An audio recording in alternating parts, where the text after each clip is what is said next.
রব্বে করিম বলেন, ওগো নবী, আপনি আপনার উম্মতদেরকে বলে দিন, যদি আপনি নবীর ঋণ তারা শোধ করতে চায়। সুবহানাল্লাহ, আওয়াজ দিয়ে পড়েন সুবহানাল্লাহ পড়েন। মা বাবার একটা ঋণ থাকে, সবাই সবার কাছে একটা ঋণ থাকে, ঋণী হয়ে থাকি। শুধু দোকানদার থেকে কিছু খরিদ করলাম সেটাই ঋণ নয়, টাকা দিতে পারলাম না বাকিতে নিয়ে আসলাম সেটা ঋণ নয়, কারো কাছে হাওলাত নিলাম টাকা ঋণ করলাম সেটা শুধু ঋণ নয়, মা বাবারও একটা ঋণ আছে কি নাই? আচ্ছা, রব্বে করিম বলছেন, কুল লা আসআলুকুম আলাইহা আজরান ইল্লাল মাওয়াদ্দাতা ফিল কুরবা। কোরআনে পাকে আল্লাহ তাবারক ওয়া তাআলা বলছেন, ওগো হাবিব, আপনি যে উম্মতকে কোরআন দিয়েছেন, আইয়িমে জাহিলি যুগ ছিল, বর্বরতা যুগ ছিল।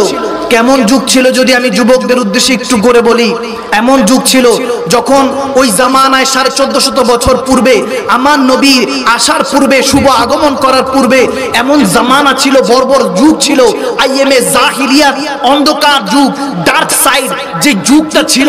ওই সময় এমন অবস্থা হতো যখন দুই যুবক দাঁড়িয়ে থাকতো, বন্ধুর সাথে এরকম পরামর্শ করত। কোনো গর্ভবতী প্রেগনেন্ট নারী যদি কোনো খাতুন যেতেন, তাকে দেখিয়ে বলতো, বলো এই খাতুনের পেটে, এই নারীর পেটে ছেলে না মেয়ে? গর্ভবতী অবস্থায় তারা একজন আরেকজনের সাথে বাজি ধরতো।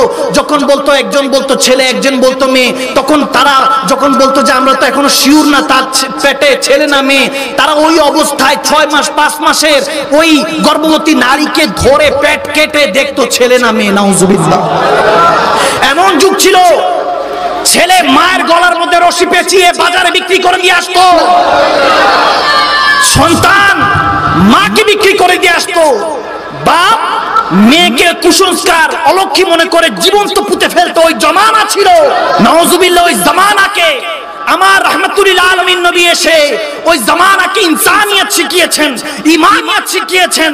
আমাদের এই জামানাকে কোরআন দিয়েছেন, খুদ রহমান দিয়েছেন। দেওয়ার পরে এমন ভাবে রাসূল আরবির কাছে আমার ঋণী হয়ে গেলাম। সবাই সাহাবীরা নবীজির কাছে যা আছে ঘরের মধ্যে সব দিয়ে আসতে থাকলো, নবীজির কদমে দিতে লাগলো। তখন আমার নবী বলতেছেন, এগুলোতে কোনো কিছুতে কাজ আসবে না, আমি নবী মুস্তাফার ঋণ শোধ হবে না। সাথে সাথে উম্মতের পক্ষে, বান্দার পক্ষে আল্লাহ জিবরিলকে পাঠিয়ে দিলেন। বল জিবরিল বল, নবীকে বলে দে, সাহাবাদেরকে যাতে বলে এবং কিয়ামতের আগ পর্যন্ত বলে দে, যদি নবীর ঋণ শোধ করতে চাও, ওই 63 বছরের এক একটি সেজদার ঋণ যদি শোধ করতে চাও, যে সেজদার মধ্যে সুবহান রাব্বিল আলা ছিল না, শুধু রব্বে হাবলি উম্মতি ছিল, উম্মতের জন্য কেঁদেছেন, সেই নবীর ঋণ যদি শোধ করতে চাও, জান বলে দেন নবীর আহলে বায়াতকে যাতে ভালোবাসে, নবীর আহলে বায়াতকে ভালোবাসার সাথে সাথে আমি নবী মুস্তাফার ঋণ আল্লাহ শোধ করে দিব। সুবহানাল্লাহ,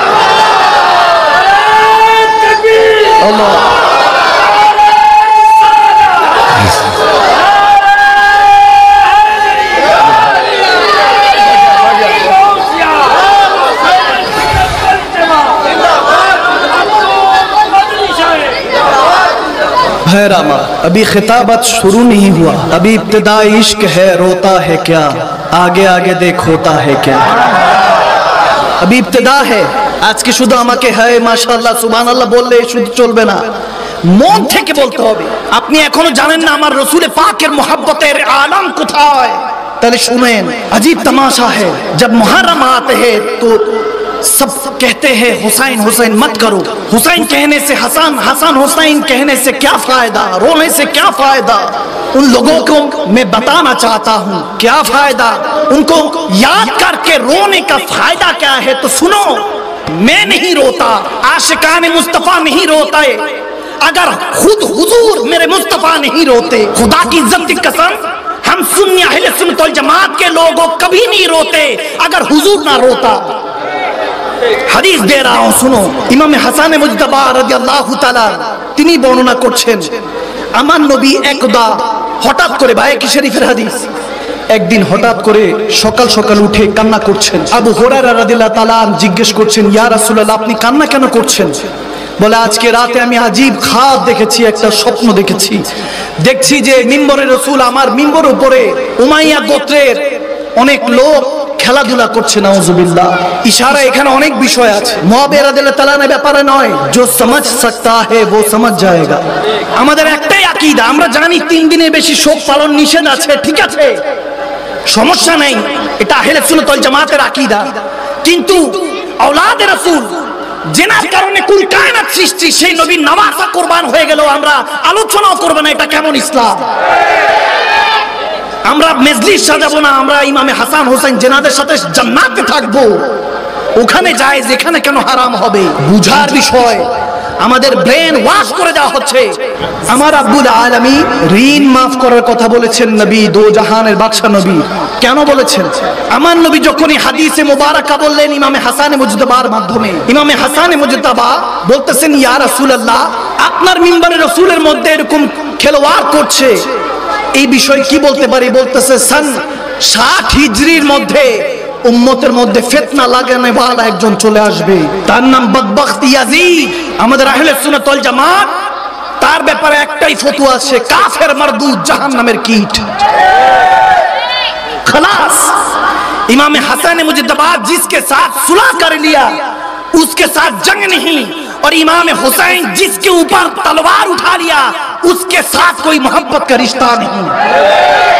यही अकीदा अहले सुन्नत है। কোথায় কোথায় যদি আপনি সাহাবায়ে রাসূলের শানে গুস্তাখি করেন তাহলে আমার নবীর তারবিয়াতের উপর আঙ্গুষ্ট উঠে যাবে, নাউজুবিল্লাহ। কথা উঠে যাবে। তা আমার নবী কাদেরকে শিখিয়ে গিয়েছেন? যারা কতল করেছে अहले बयात अथार के। बदबख्त एक था, मिट गया। हुसैन कल अकेला था, अब जमाना हुसैन के साथ है।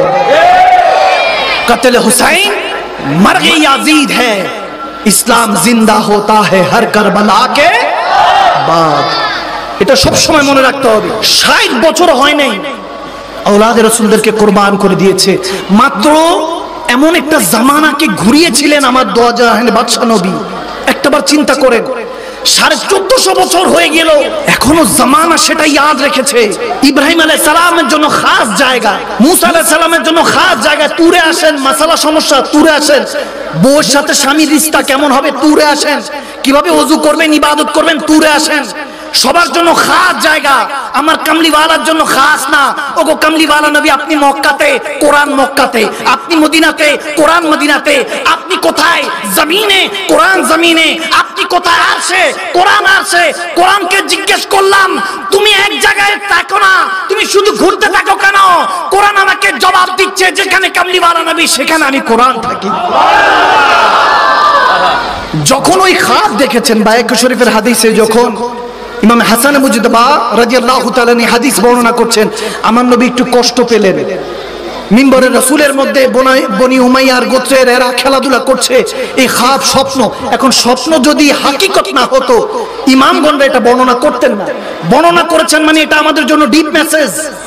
সাথে সাথে ওই দিন আল্লাহ তাবারক ওয়া তাআলার পক্ষ থেকে একটা নিয়ামত চলে আসলো জিবরিল আমিনের মাধ্যমে। ইন্না আতাইনাকাল কাউসার, সূরা কাউসার নাজিল করেছেন। সুবহানাল্লাহ।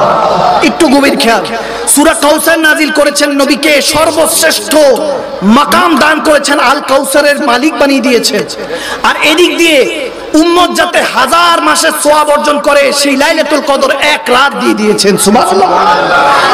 60 হিজরির মধ্যে কিছু বদবখত থাকবে যারা ইসলামকে দুই ভাগ করে দিবে। আমার নবী জানতেন, জানিয়েছেন কে? আল্লাহ তাবারক ওয়া তাআলা জানিয়েছেন যে এটা হবে।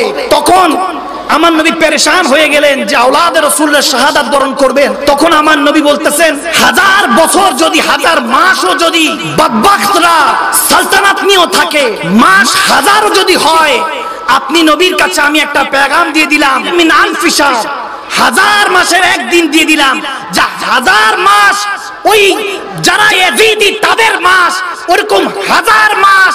আর নবী আপনার আশিকদের জন্য একদিন লাইলাতুল কদর। সুবহানাল্লাহ, আল্লাহু আকবার বলেন না। আমাদের মাকাম রব্বে করিম এভাবে দিয়েছেন। আমার নবীকে বলতেছেন, ইন্না আতাইনাকাল কাউসার, এ আল খায়রা কুল্লাহু। ইমাম মুজাহিদ রাদিয়াল্লাহু তাআলা এটা বর্ণনা করেন, এ আল খায়রা কুল্লাহু, ওগো নবী, আমার আল্লাহ আপনাকে আল কাউসারের মালিক বানিয়েছেন। সুবহানাল্লাহ। আছে আমার মুস্তাফা শেররা, আছো আছো, আমার যুবক কলিজার টুকরা আছো, রক্ত দিতে পারবা?